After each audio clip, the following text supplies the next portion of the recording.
오늘의 말씀 말라기 2장 17절부터 3장 6절 말씀. 하나님 아버지, 수요일 아침 이 시간에도 주의 은혜를 삼함으로 주 앞에 나오게 하시니 감사합니다. 이 시간에도 우리 모두에게 말씀을 통해 하나님의 음성을 들려주옵소서. 예수님 이름으로 기도합나이다. 아멘. 할렐루야. 성령의 성도 여러분, 오늘 하루도 하나님의 은혜와 평강이 여러분 삶 가운데 넘쳐나게 축복합니다. 오늘 우리에게 주시는 하나님의 말씀은 말라기 2장 17절에서 3장 6절까지의 말씀입니다. 오늘 본문 2장 17절부터 3장 6절까지의 말씀은 하나님께서 여호와의 사자를 통하여 정의로 세상을 심판하실 것을 선언하시는 내용입니다. 그중 먼저 17절은 하나님께서 여호와의 사자를 보내어 정의로 세상을 심판하실 것을 선언하시게 된 배경을 보여주시는 말씀입니다. 말라기 선지자는 1장과 2장에서 이스라엘 백성들의 죄악을 지적했습니다.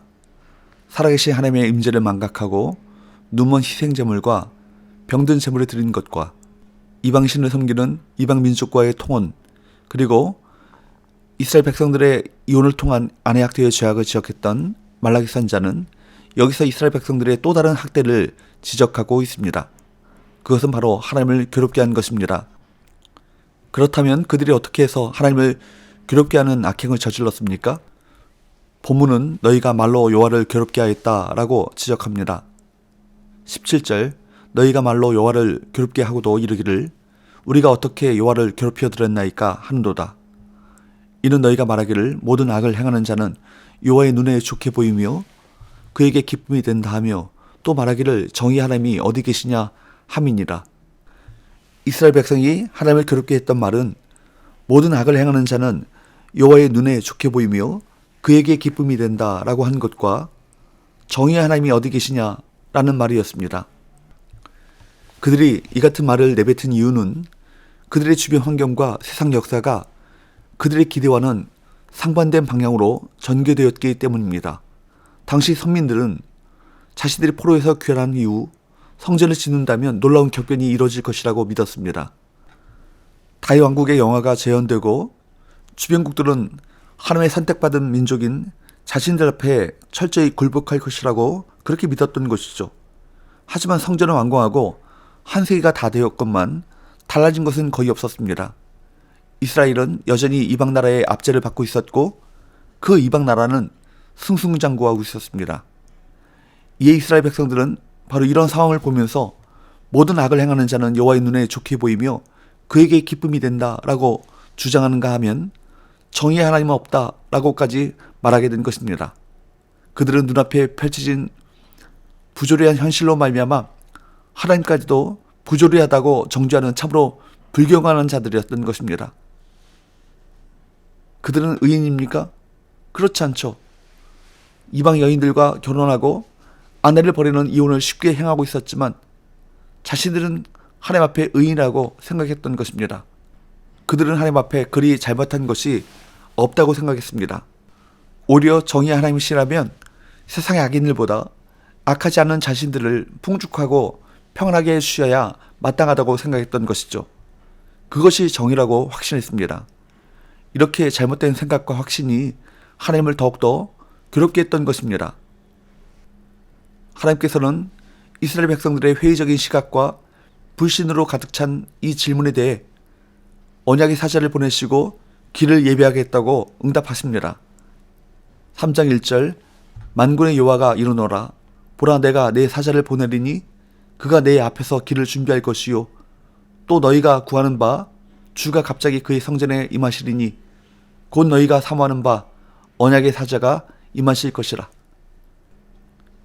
하나님께서는 말라기서 4장 5절 말씀과 같이 크고 두려운 날이 이르기 전에 그분의 길을 미리 준비할 나의 사자를 보내실 것이라고 말씀하십니다.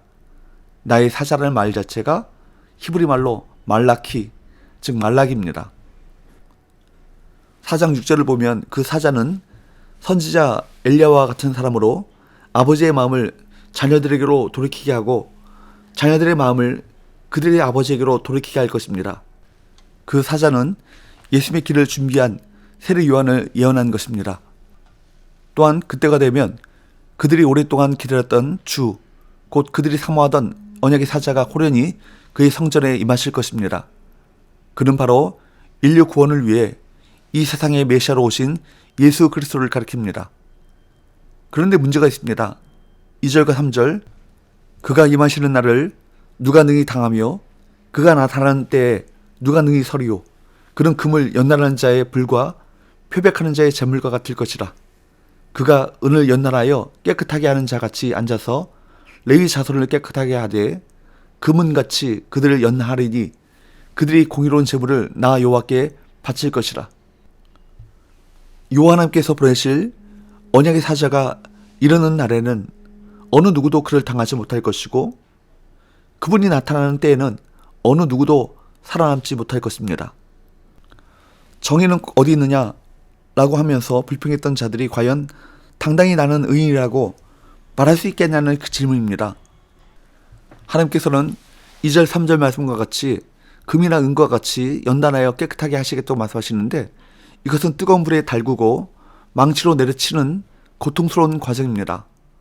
하나님의 정의가 바르게 세워지면 하나님께 불평했던 자들부터 심판대 앞에 서게 될 것입니다. 하나님은 그들에게 그렇게 말씀하실 것입니다. 너희는 의롭다고 생각하느냐? 심판이 영리되어 혜택을 보는 것도 너희도 마찬가지다.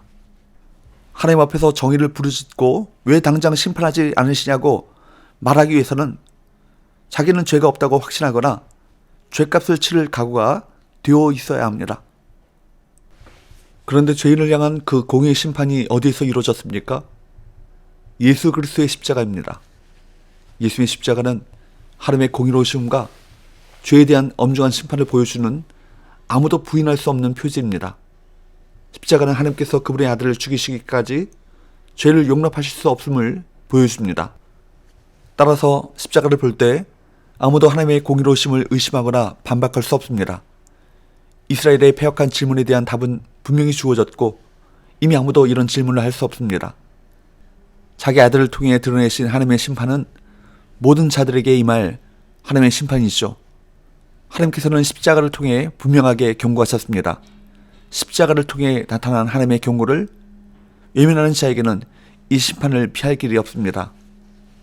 4절, 그때 유다와 예루살렘의 봉헌물이 옛날과 고대와 같이 나 여호와께 기쁨이 되려니와 언약의 사자가 임해 심판하시면 여호와를 참으로 섬기는 신앙이 회복됩니다.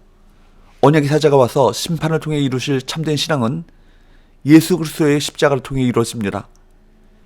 예수님의 십자가 복음을 믿는 자는 하나님의 영이신 성령님을 받아 새로운 마음, 곧 깨끗한 마음을 얻습니다. 이를 통해 참되게 하나님을 섬기고 예배하는 신앙이 회복되고 이런 이들의 예배와 봉헌물이 하나님께 기쁨이 될 것입니다. 5절, 내가 심판하러 너에게 임할 것이라 점치는 자에게와 간음하는 자에게와 거짓 맹세하는 자에게와 품꾼의 삭세에 대하여 억울하게 하며 과부와 고아를 압제하며 나그네를 억울하게 하며 나를 경외하지 아니하는 자들에게 속히 증언하리라. 만군의 여호와가 말하였느니라. 하나님께서는 연단의 과정에서 심판하실 것이라고 하십니다. 대상은 점치고 간음한 자, 이웃을 학대한 자, 품꾼의 삭세에 대해 억울하게 한 자, 과부와 고아를 압제한 자, 나그네를 억울하게 한 자입니다. 주님께서는 지극히 작은 자에게 한 것이 곧 나에게 한 것이라고 하시며 마지막 날에 그것으로 우리를 칭찬하시고 심판하실 것이라고 하십니다. 하나님을 사랑하는 것과 이웃을 사랑하는 것은 별개일 수 없고 항상 함께 실현되어야 합니다. 6절, 나 여호와는 변하지 아니하나니 그러므로 야곱의 자손들아 너희가 소멸되지 아니하느니라. 하나님께서는 말라기를 통해 긴급한 심판 속에서도 이스라엘이 소멸되지 않는 이유가 하나님의 신실하심 때문이라고 말씀하셨습니다. 우리 같은 죄인을 위해 아들까지 내어주신 것은 정말 하나님의 은혜입니다. 우리였으면 100번 1000번도 마음이 변했을 텐데 하나님께서는 신실하게 언약을 지키십니다. 십자가는 주님의 변함없으심을 보여주는 놀라운 증거인 것입니다. 우리가 주님을 믿는 것은 결코 어리석은 일이 아닙니다. 십자가는 하나님께서 반드시 약속하신 모든 것을 이뤄주심을 증명하는 표지인 것입니다. 우리는 예수님의 십자가에서 우리 죄에 대한 하나님의 공의로운 심판을 보지만 동시에 그보다 더 놀라운 주님의 은혜를 발견합니다. 십자가를 굳게 붙잡아 이 은혜 가운데 살기를 바랍니다. 또한 마침내 하나님의 공의로운 약속은 심판주로 다시 오실 예수 그리스도의 제 이름으로 완성되고 성취될 것을 믿기에 오늘도 하나님의 나라를 소망하며 믿음으로 하나님께서 기뻐하시는 삶을 살아가시는 저와 여러분 되시기를 축복합니다. 기도합시다. 하나님 아버지, 장차 그리스도께서 심판주로 임하실 약속은 예수 그리스도의 십자가로 그리고 앞으로 예수님의 제 이름으로 성취됨을 믿습니다. 항상 그리스도의 심판대 앞에 서 있는 심정으로 순간을 살아가게 하시고 재림을 준비하는 경건한 삶으로 영원한 하나님 나라 새하늘과 새 땅을 소망하는 삶을 살게 하여 주옵소서. 예수님의 거룩하신 이름으로 기도합나이다. 아멘.